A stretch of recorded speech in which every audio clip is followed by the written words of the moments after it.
Good afternoon. And again, it is a joy to be standing here at dalhin sa inyo ang salita ng Diyos. It is my second time preaching in this church. And first time yung kanina. And I'm very grateful for this opportunity to be used for your edification. So ngayon pong hapon, our text would be coming from Daniel 6, verses 1 to 28. We are going to read the whole chapter, so bear with me. Sa atin pong teksto, we need to see the whole context here. So let us read it. Daniel 6, verses 1 to 8. It pleased Darius to set over the kingdom 120 satraps to be throughout the whole kingdom, and over them 3 high officials, of whom Daniel was one, to whom these satraps should give account, so that the king might suffer no loss. Then this Daniel became distinguished above all the other high officials and satraps, because an excellent spirit was in him, and the king planned to set him over the whole kingdom.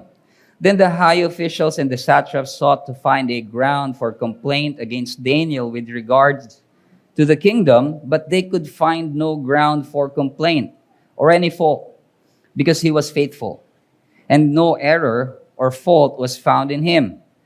Then this man said, "We shall not find any ground for complaint against this Daniel unless we find it in connection with the law of his God."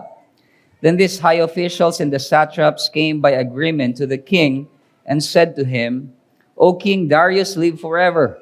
All the high officials of the kingdom and the prefects and the satraps, the counselors and the governors are agreed that the king should establish an ordinance and enforce an injunction that whoever makes petition to any god or man for 30 days, except to you, O king, shall be cast into the den of lions. Now, O king, establish the injunction and sign the document so that it cannot be changed, according to the law of Medes and the Persians, which cannot be revoked." Therefore, King Darius signed the document and injunction. When Daniel knew that the document had been signed, he went to his house, where he had windows in his upper chamber open towards Jerusalem. He got down on his knees 3 times a day and prayed and gave thanks before his God, as he had done previously. Then this man came by agreement and found Daniel making petition and plea before his God. Then they came near and said before the king concerning the injunction, "O king, did you not sign an injunction that anyone who makes petition to any god or man within 30 days, except to you, O king, shall be cast into the den of lions?" The king answered and said, "The things stand fast according to the law of Medes and Persians, which cannot be revoked." Then they answered before the king and said before the king, "Daniel, who is one of the exiles from Judah, pays no attention to you, O king, or the injunction you have signed, but makes his petition 3 times a day." Then the king, when he heard these words, was much distressed and set his mind to deliver Daniel. And he labored till the sun went down to rescue him. Then this man came by agreement to the king and said to the king, "Know, O king, that it is a law of the Medes and the Persians that no injunction or ordinance that the king establishes can be changed." Then the king commanded, and Daniel was brought and cast into the den of lions. The king declared to Daniel, "May your God, whom you serve, continually deliver you." And a stone was brought and laid on the mouth of the den, and the king sealed it with his own signet and with the signet of his lords, that nothing might be changed concerning Daniel. Then the king went to his palace and spent the night fasting. No diversions were brought to him, and sleep fled from him. Then, at break of the day, the king arose and went in haste to the den of lions. As he came near to the den where Daniel was, he cried out in tone of anguish. The king declared to Daniel, "O Daniel, servant of the living God, has your God, whom you serve continually, been able to deliver you from the lions?" Then Daniel said to the king, "O king, live forever. My God sent his angel and shut the lion's mouth, and they have not harmed me, because I was found blameless before him. And also before you, O king, I have done no harm." Then the king was exceedingly glad and commanded that Daniel be taken up out of the den. So Daniel was taken up out of the den, and no kind of harm was found on him, because he had trusted his God. And the king commanded, and those men who had maliciously accused Daniel were brought and cast into the den of lions, they, their children, their wives. And before they reached the bottom of the den, the lions overpowered them and broke all their bones in pieces. Then King Darius wrote to all the peoples, nations, and languages that dwell in all the earth, "Peace be multiplied to you. I make a decree that in all my royal dominion people are to tremble and fear before the God of Daniel. For he is the living God, enduring forever. His kingdom shall never be destroyed, and his dominion shall be to the end. He delivers and rescues. He works signs and wonders in heaven and on earth. He who has saved Daniel from the power of the lions." So this Daniel prospered during the reign of Darius and the reign of Cyrus the Persian. Let's pray. Aming amang Diyos, tunay nga ipakita mo sa amin ngayon, O Diyos, mula sa iyong salita, kung paanong ikaw ay tapat at nagliligtas sa iyong mga hinirang, sa iyong mga anak. At nawa magkaroon kami, Panginoon, ng ganitong kapanatagan na sa iyo, Panginoon, kami ay magtiwala sa mga pagkakataon na maaaring kami ay magkaroon ng agam-agam. Magkaroon kami, Panginoon, ng mga doubts in our hearts. And right at this moment, we ask that once again, you open up our eyes to the truth of the Scripture before us. In Jesus' name we pray. Amen. Noong 19th century, there was a man named Robert Greene Ingersoll, na isang American lawyer, writer, and he was also an orator. Pero he is actually known for his being agnostic, and yung marami siyang criticisms against Christianity. In fact, he was also known as the Great Agnostic. And napaka-prominente siya na advocate of free thought and criticized Christianity sa maraming mga aspeto sa kanyang mga writings, sa kanyang mga speeches. And so may isang publisher that took interest, and a substantial amount ng mga works nitong si Ingersoll against Christianity ay pinublish nila ng marami. But for some reason, hindi naging mabenta yung libro. And so later on, yung mga unsold copies ay pinulp ulit, ni-recycle, and yung papel binili ng isa pang publisher, and ginamit ito to print the Bible. Many Bibles. And what I want to show you in this story is the irony. Maraming mga tao, throughout the history, many have attacked God and His people ng maraming kaparaanan. Pero yung mensahe of this book of Daniel, yung overall message of the book of Daniel, rings true. The kingdom of God shall not be destroyed. And if God's kingdom will not be destroyed, and it will stand forever, and so will the people who belongs to that kingdom. At ito yung tema na meron tayong makikita sa chapter na ito na ating binasa. And it's a truth na sumagot dun sa question actually ni King Darius. Ano ba yung question ni King Darius? The king declared to Daniel, "O Daniel, servant of the living God, has your God, whom you serve continually, been able to deliver you from the lions?" And the truth is, God is able to deliver. And that is what we are going to take a look at this afternoon. So may dalawa tayong titignan ngayong hapon. The first one, we're going to take a look at Daniel's faithfulness. And on the second part, we are going to take a look at God's faithfulness and deliverance. So, tingnan natin. Daniel's faithfulness. Well, kings come and kings go. As we have seen, may rise and fall yung kingdom. From the very beginning, nung si Daniel was just a youth na dinala sa Babylonia, ang king pa noon at that time was Nebuchadnezzar, but now this is Darius. And he remains in the service of the kings dito, but at the same time, he remains also in the service of God, the King of Kings. At nakita natin dito yung kanyang appointment as one of the 3 governors ng 120 satraps.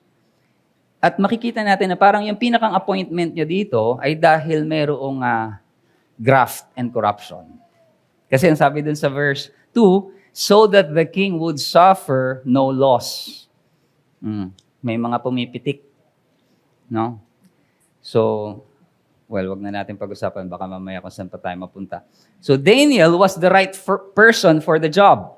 So, na-earn niya yung position niya. He was distinguished above all the other officials. Kasi sabi ng verse 3, there was an excellent spirit that was in him. So, gusto siyang ilagay ni Darius dun sa pinakang top. And dahil doon, of course, nagkaroon ng jealousy among the other high officials. And threat si Daniel, given his integrity, sila nga greedy. Kapag yan ang nalagay dyan, paano na yung business natin? So, Daniel was a man of integrity. So, kailangan nilang maghanap ngayon ng complaint against Daniel. Pero, I love this part. Sabi dito sa talata natin, they could not find a ground for complaint or any fault because he was faithful and no error was in him. Hindi kilala si Daniel for compromise. He was known for faithfulness. Even in the midst of that kind of culture, Daniel stood out bilang isang lalaki that is governed by a sense of integrity, loyalty. Ito ay dahil sa kanyang tamang relasyon sa Diyos. And so na-realize ito ng mga kaaway ni Daniel na ang tanging paraan lang para makahanap sila ng butas for Daniel is kapag ginamit nila yung law, the law of God na sinasamba ni Daniel. And sabi nila, we shall not find any ground of complaint against this Daniel unless we find it in connection with the law of his God. So kailangan nilang gumamit ng trap. So they made a plan to trap Daniel and piniresent nila ito sa king. At ang gusto nilang maging proposal ay mag-establish ng isang ordinansa na i-enforce sa buong kaharian na ang lahat ng tao ay mananalangin lamang sa hari for 30 days. Now, Medes and Persia at this time, hindi naman nila kinoconsider yung mga kings nila as divine. Kagaya ng Egypt na somehow tinitignan nila ang Pharaoh as a form of divinity. Pero kinoconsider nila yung kanilang mga hari that sometimes they can stand as mediator with the gods. So, para sa kanila, pwede kang manalangin dun sa hari and yung hari ang magpipetition nung iyong prayer sa mga gods nila. And of course, this flattered King Darius. Parang good idea to. So, let us establish this and solidify natin dito sa kingdom. And mapapansin ninyo na nag-lie itong mga taong ito na lumapit kay Darius kasi sabi nila sa kanilang report, all the high officials of the kingdom, the prefects, the satraps, the counselor, the governors are agreed. Lahat daw pumayag. Pero hindi nila sinabi that Daniel doesn't know about this. Kasi hindi mag-a-agree dito si Daniel sa proposal na to. At dahil makikinig sa kanya ang hari, the king will not approve of this. So he was left out. And so Darius, in a sense, was deceived by his own officials. So pinirmahan ito ng hari, sinign niya ito, at nung nakarating yung balita kay Daniel, at alam na niya that the document had been signed, anong ginawa niya? He went, sabi sa verse 10, he went to his house where he had windows in his upper chamber open towards Jerusalem. He got down on his knees 3 times a day and prayed and gave thanks before his God as he had done previously. Now, makikita natin the law of Medes and Persia at this point in time is in conflict with the law of Yahweh. Pero itong si Daniel, pinagpatuloy pa rin niya mag-abide sa kautusan ng kanyang Diyos. Daniel continued to pray to the Lord. But some of you might ask, bakit naman kasi binuksan pa niya yung bintana? Nakita patuloy siya. Well, you know what? In 1 Kings 8:48, nung nanalangin doon si Solomon, ang sabi niya doon, kapag ang bayan ng Diyos, they were exiled and they repented with all their hearts, ang sabi doon, with all their soul in the land of their enemies who carried them captive and prayed to you towards their land, God would hear them from heaven and forgive them and grant them compassion. So parang yung sabi dito ni Solomon is kapag nananalangin sila doon, nakaharap sila sa Jerusalem, God will hear their plea. And that's exactly what Daniel was doing. That's why his windows are open. Humaharap siya doon sa promised land and remembering the promise na ipinanalangin ni Solomon when the temple was dedicated. But you know what? The temptation to compromise is very strong sa situation ni Daniel. You know why? Kasi yung day of restoration ay sobrang lapit na. Kung susubukan nating bilangin yung captivity ni Daniel, since he was a youth, up to this point, 70 years must have passed already. And ano yung significance nun? Sabi kasi sa Jeremiah 29:10, "For thus says the Lord, when the 70 years are completed for Babylon, I will visit you and I will fulfill to you my promise and bring you back to this place." So, sabi niya sa Daniel 9:2, in the first year of his reign, tinutukoy dito ay si Darius, yung reign ni Darius, perceived in the books of the numbers of years that according to the word of the Lord to Jeremiah the prophet, must pass before the end of the desolations of Jerusalem, namely 70 years. Ang lapit na nung number of years. So probably at this point in time, Daniel must have been what? Around 80 years old, maybe? 90? Kasi he was a youth nung dinala siya doon sa kung sabihin na natin na 17 siya naging exile. And then 70 years have passed. Malapit na yung restoration. Babalik na sila. Ngayon pa ba? So napakalapit na nung compromise. Napakalapit na nung day of restoration.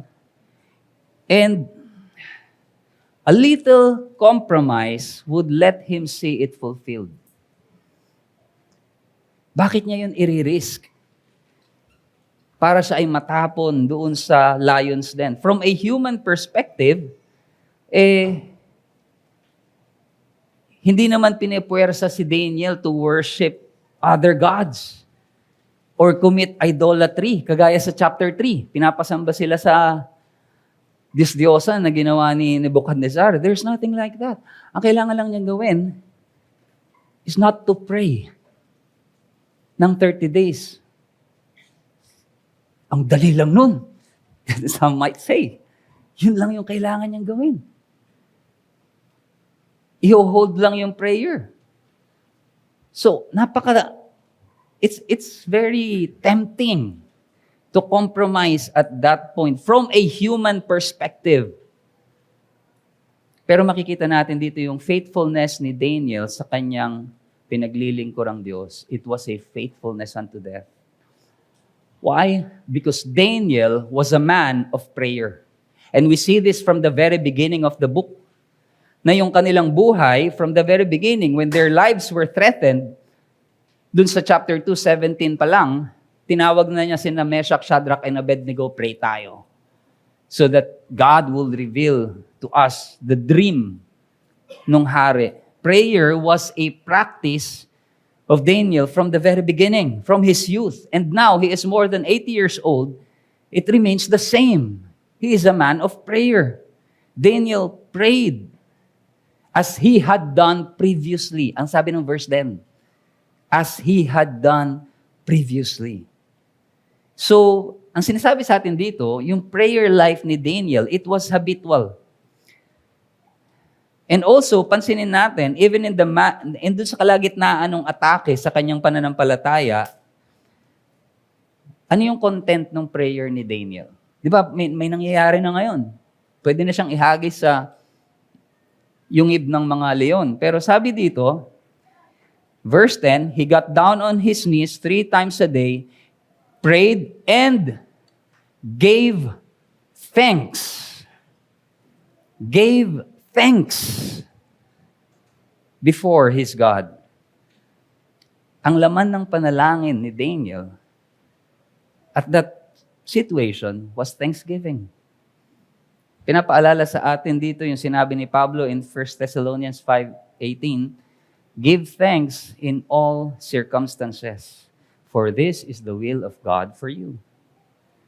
And let's be honest,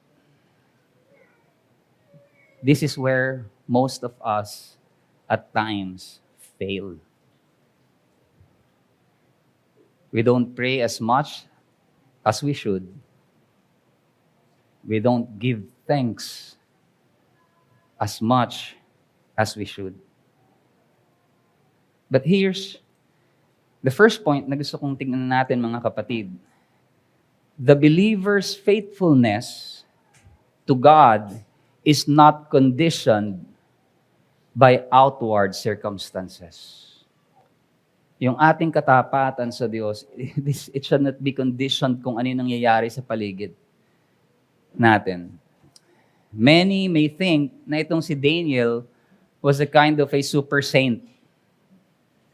Daniel yan eh. Sa Bible yan, big time yan. Eh ako, hindi naman. But Daniel, he is just a man like us. He is a follower of God na sa gitna ng isang paganong mundo, kagaya natin.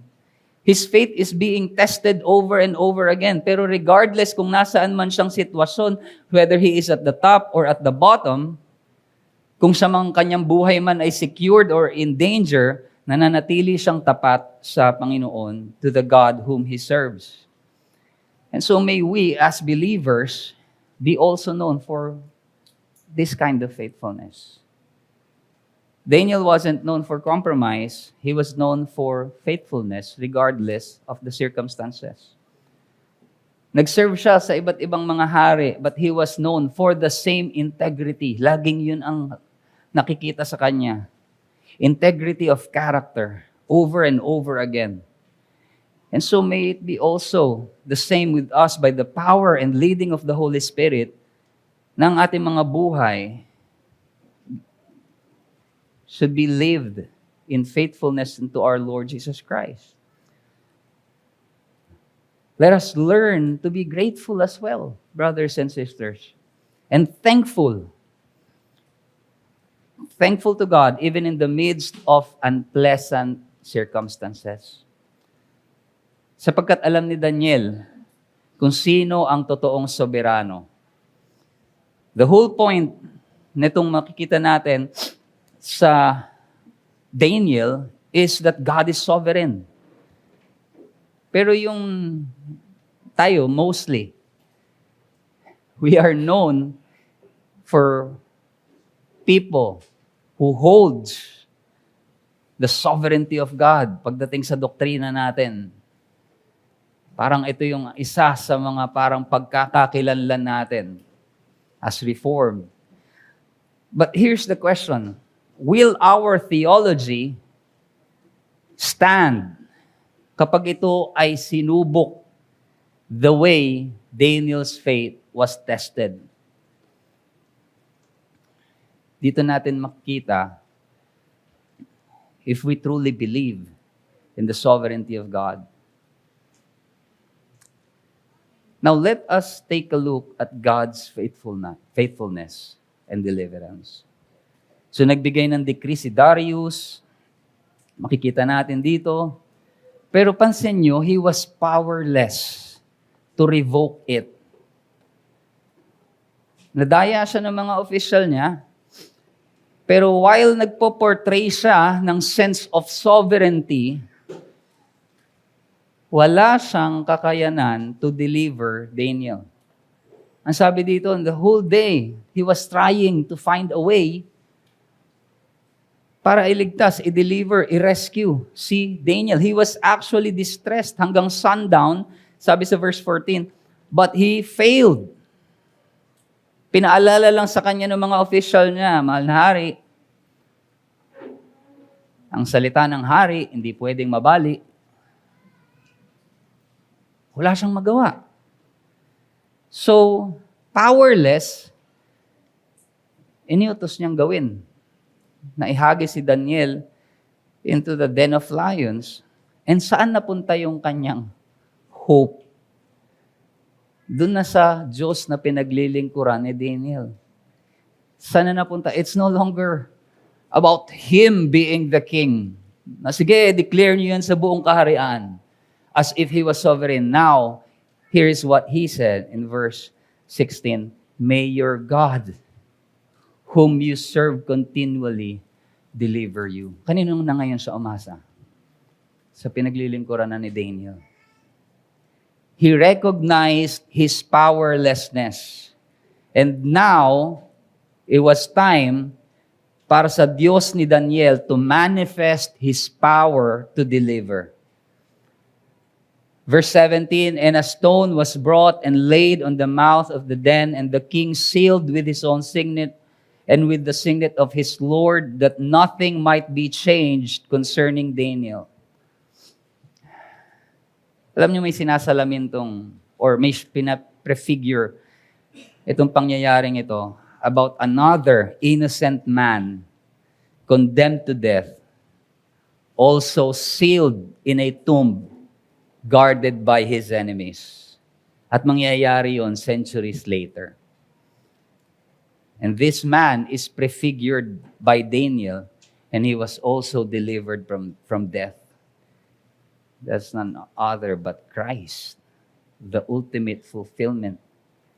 And he was delivered from the power of death and overcame it. Well, we'll get more on that later.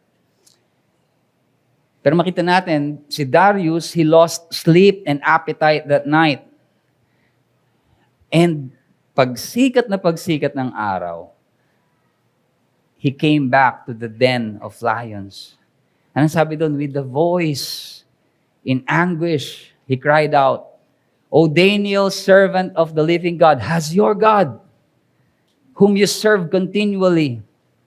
Kita niyo, pinaglilingkuran mo yan ng walang tigil.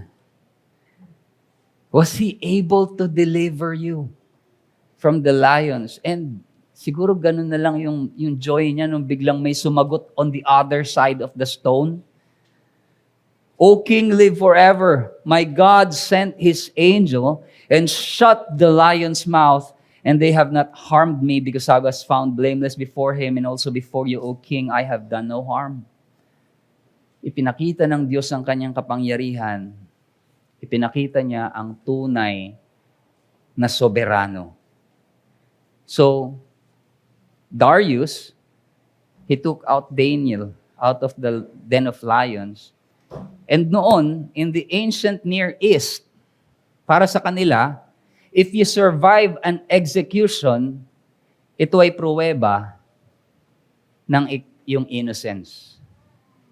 It is a proof of innocence. Kagaya nung sina Meshach, Shadrach, Abednego, itinapon din sila sa hurno, pero nung na-deliver sila, it was a proof of innocence, so hindi na kailangang, ulitin nyo nga. Hindi gumana. So, hindi siya ganon. Para sa kanila, that's a proof of innocence.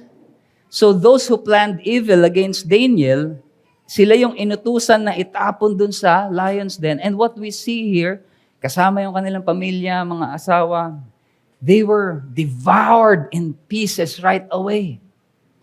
Bago pa man sila nandun sa pinakang bottom, ang sabi dun, nilapa na sila. And we see here that the perspective about Daniel's God was changed. Si Darius, gumawa ulit siya ng decree that all people are to tremble and fear before the God of Daniel. In contrast, dun sa unang decree na kanyang ginawa. Na ano yung unang decree niya? Ay, sa akin lang kayo magpe-pray. You see here, there's a shift of perspective. Sabi ni Darius, for he is the living God, enduring forever. His kingdom shall never be destroyed, and his dominion shall be to the end. He delivers and rescues. He works signs and wonders in heaven and on earth. He who has saved Daniel from the power of the lions. Kagaya nung image na nakita ni Nebuchadnezzar earlier, before, if we are going to read the earlier chapters, at doon yung interpretation ni Daniel is that all the other kingdoms will be shattered, pero yung kaharian ng Diyos, it shall never be destroyed. So this Daniel, nag-prosper siya during the reign of Darius. Again, an old man. Can you imagine that from his youth to his old age, he was serving different na kingdoms, but he is the servant of the King of Kings and he prospered. He is the representative of God's kingdom in that pagan world. And this should bring encouragement to the church, the body of Christ, dito sa mundong ito, that even in the midst of ungodly generation, we don't just survive. We can even thrive, kagaya ni Daniel, if we trust in the faithfulness of God. Why? Because God's deliverance is sure because He is faithful. He is faithful. But one application na gusto ko makita natin dito is this. God allowed Daniel to be cast into the lion's den. Think about that. Ang tanong dito, hindi ba kaya ng Diyos na pigilan si Daniel na maihagis dito sa yungib ng mga leon? Is God powerless to do that? No. He can prevent that. But why did God allow Daniel to be cast into the lion's den? If you're going to take a look at the life ni Daniel, parang ito yung buhay niya. Because in this book, para siyang manifestation ng kapangyarihan ng Diyos of God's deliverance over and over for His people. God shut the mouth of the lions. Anong ibig sabihin nito para sa atin? God does not prevent trials and sufferings sa buhay ng kanyang mga anak, but He delivers them out of it. He's there. He's going to shut the mouth of the lions. And may we then cultivate ang ating pagtitiwala in the faithfulness of our God in our lives. And this has been a repeated theme in this book. God delivers His children. Pero how was Daniel able to shut the mouth of the lions? Ito ba ay dahil siya ay unrelenting pagdating sa kanyang devotion sa Diyos? Was it because he is a steadfast and loyal to God? Or because he was a righteous man? Well, ang sabi ng Hebrews 11:33, it was by faith that he stopped the mouth of lions by faith in his God who is powerful, in his God who is good and merciful, in his God who is sovereign and faithful. By faith. Because God is faithful. Pero titingnan lang ba natin itong storya ni Daniel and take note of his good character? And the point is, gayahin natin siya. Is that all that there is? No. Because this story is actually pointing us to a greater story that will happen centuries later. Na itong istorya na ito is just a shadow of an ultimate story because centuries later, again, itong mga evil leaders na ito will also gather, as they did gather against Daniel. They will also put up a plan to put an innocent person to death. Out of jealousy, they will also stand this time before a governor of the land and i-accuse nila itong inosenteng taong to as they did Daniel before King Darius. He will also be delivered, executed, but this time to be crucified. And as Daniel was cast into a lion's den and was sealed, so will this man's body will also be put in a tomb and sealed with a large stone.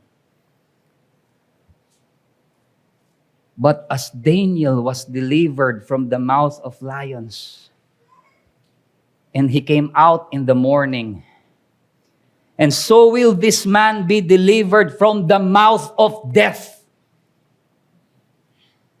overcoming the power of sin and grave. He came out of that tomb that early morning, ganun din, maagang maaga, in the third day. And he was alive.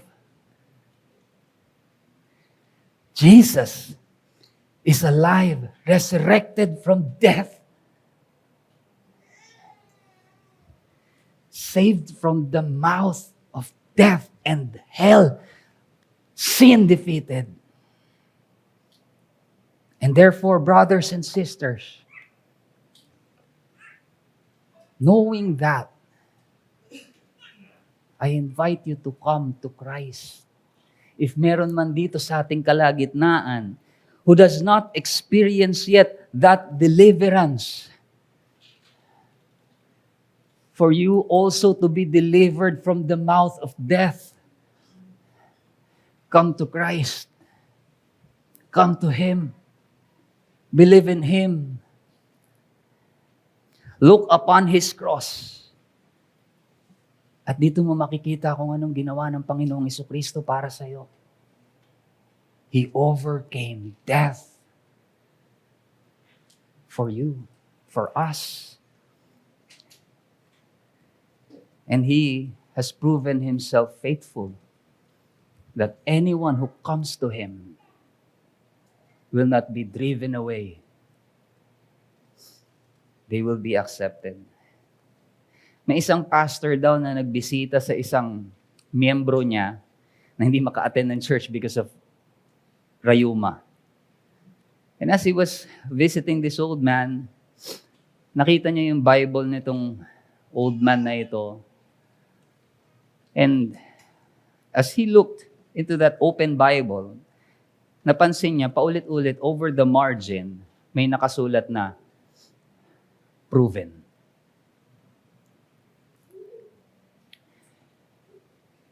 Tinilipat niya yung page ng Bible, and over the margins of the verses, there are words, proven. Proven. God is our refuge and a very present help. Nakita niya nandun. Proven. And so it was in the next book. John 1:12. Proven. This man received Christ by believing that he is now a child of God, proven. You know what? Maraming mga mananampalataya, if we are going to do that, can you think about it? How many times God has proven Himself faithful sa atin? There is no, if you truly are a Christian,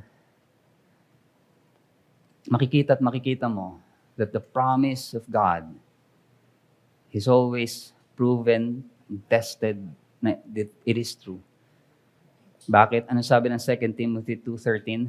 If we are faithless, He remains faithful, for He cannot deny Himself. God is faithful. So yung buong buhay ni Daniel, brothers and sisters, yung kanyang experience, metaphorically, is like he was thrown into a lion's den his whole life. He spent his life in exile as if he was in a lion's den. Paulit-ulit na lamang, kung papansinin natin, paulit-ulit na lamang na yung buhay nila, parang lagi na lang nanganganib. Yet God preserved them unharmed throughout the whole time. And they prospered, successive dun sa mga iba't ibang hari. And this story of Daniel, and isama na natin yung tatlong kaibigan niya, si Meshach, Shadrach, and Abednego, teaches us that God is sovereign, He is faithful to deliver His people, kahit pa sila ay nasa kalagitnaan ng isang kultura ng mga tao na lumalaban sa Diyos. And this should encourage us, church, to trust in God's faithfulness to preserve us and keep us. And His ultimate deliverance for His people was expressed through sending of His Son. Na nung namatay ang Panginoong Jesus sa krus to save us from our sin, that was the ultimate deliverance that God has done.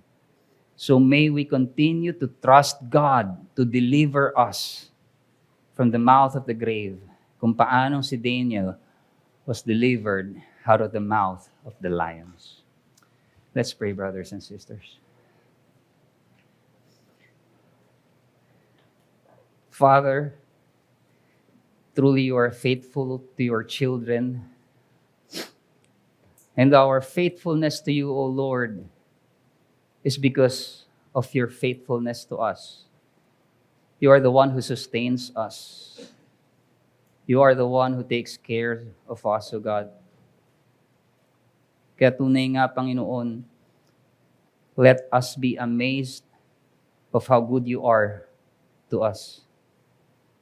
Naway patuloy kami magtiwala sa aming Panginoong Hesukristo at sa Kanyang tinapos na gawa sa krus at kung paano niyang pinagtagumpayan ang kamatayan.